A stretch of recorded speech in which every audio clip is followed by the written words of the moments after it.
सो hey guys, स्वागत है आपका डेंजरस स्टोरी बाय विकी अकेला चैनल पर।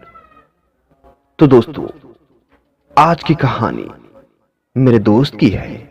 तो आइए मेरे दोस्त की कहानी उनकी ही जुबानी सुनने की कोशिश करते हैं। तो चलिए कहानी को उनकी ही जुबानी शुरू करते हैं। मैं आकाश। ये बात उन दिनों की है जब मैं मैट्रिक का एग्जाम देने के लिए घर से बाहर शहर गया था। मैंने रूम भाड़े पर लिया था और सभी स्टूडेंट मेरे रूम के बगल में ही थे।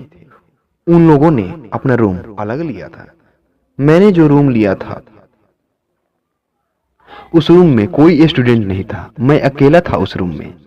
वो रूम कुछ अजीब था। उस रूम से मुझे हंसने की आवाजें रात में आती थी, लेकिन मैंने इन सभी चीजों पर ध्यान नहीं दिया।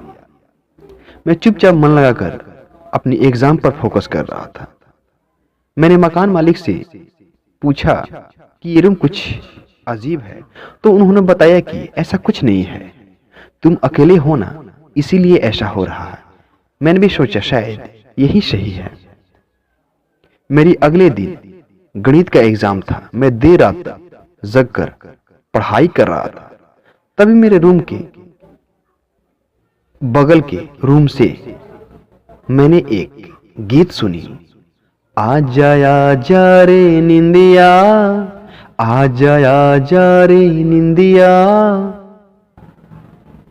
ये गीत कोई औरत गा रही थी। मैं सोचा उस रूम में कोई नहीं रहता है, फिर ये गीत कौन गा रही है।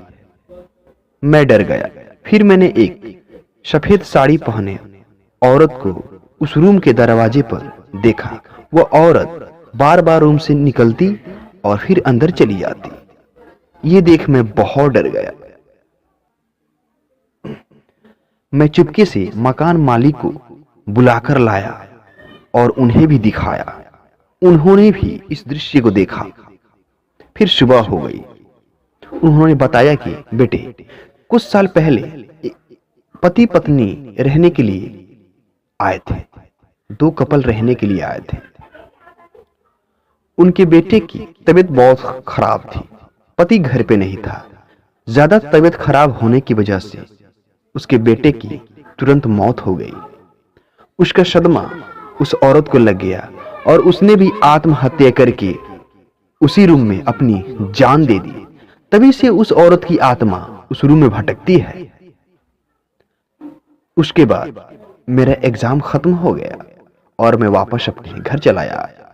तो दोस्तों, जैसे कि आप लोगों ने देखा कि उस दिन मेरे साथ क्या हुआ, मैंने अपनी आंखों से एक भूतनी को देखा।